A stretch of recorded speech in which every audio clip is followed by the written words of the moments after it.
I've never had a favorite song. It's hard for us to imagine that somebody might say that to us. And of course, the obvious question would be, what's your favorite song, or what was your first favorite song, is what we might say. And first of all, we would be surprised if somebody said that to us. And we would be a little bit shocked. And then we'd be saddened because we would say, what in the world happened in your life that you never had, or you didn't have many favorite songs, actually? Well, this is Dale Byron on poetry. And that's exactly the kind of question I want to jump into today with the podcast, because you see, I've asked so many people over the years in my work with people and giving talks and teaching, what is your favorite poem? And what's interesting is that many people, of course, have favorite poems, but a lot of them have, mentioned to me that, well, I was really into poetry at one time in my life, and then life came rushing in, or other things happened, and I was just pulled away from it. And I still find that when I'm confronted with wonderful poetry, that I love poetry, and many people that I work with like end up coming back to poetry at some point in their life. Well, this year I want to dedicate the podcast to helping people that I teach, that I work with online, that I work with one on one. I want to help people to bolster their poetry practice. And I don't mean anything rarefied or fancy. It could be very modest. It could be just a few poems that you use as a kind of first aid kit, that you love, poems that you go back to over and over again, just like songs. Or it could be a little more robust practice where you're reading more often, or it could be a really robust practice where you're reading poetry, writing it, and you're doing it on a very regular basis. All of that, I think, is going to put us in good stead for these, shall we say, difficult times ahead of us. And the particular poem that I want to bring, it's a poem that I love, and I hope you will love it too. Let me just say the poem. It's very short, by the amazing poet Ellen Bass.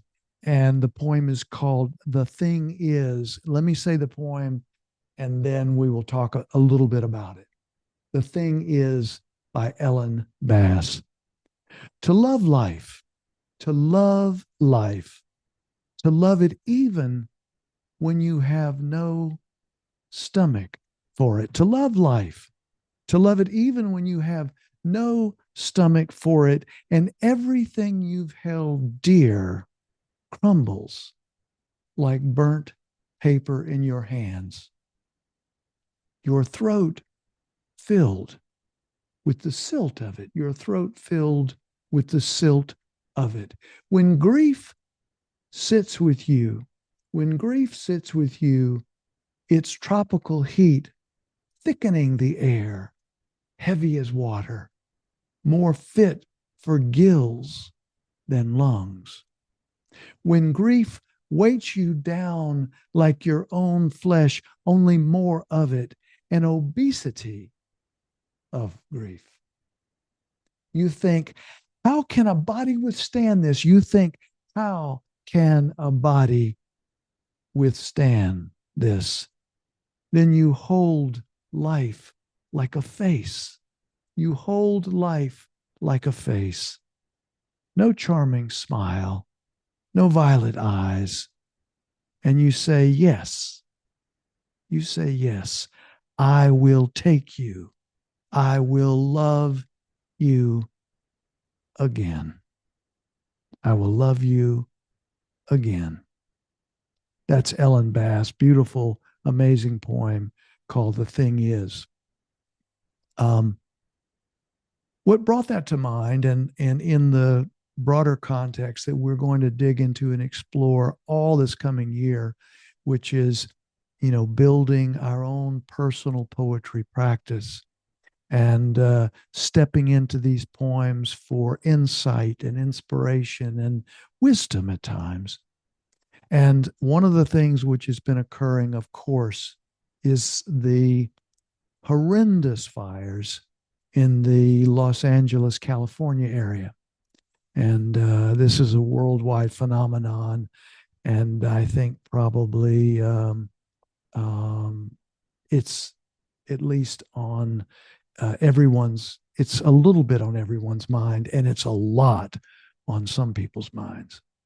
And so, this whole idea of using a poem like this to step into the most difficult parts of life and somehow to leave breadcrumbs for ourselves, somehow to be able to come back on the other side.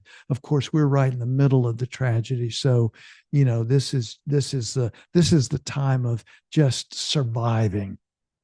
And unfortunately, some people have not survived this tragedy that's ongoing and unfolding.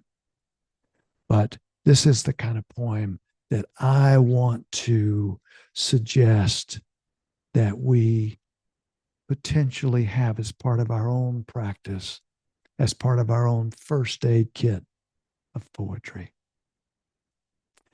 Then you hold life like a face. Then you hold life like a face between your palms. A plain face, no charming smile, no violet eyes. And you say yes. And you say yes. I will take you. I will love you again. Thank you so much for your listening ear. I so appreciate your being here.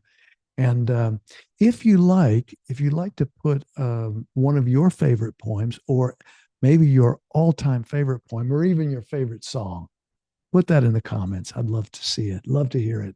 And we can, maybe share some of those. Okay, again, thank you so much for your listening ear. Until next time and next poem or poems, please take good care of yourself. And if you can, someone else.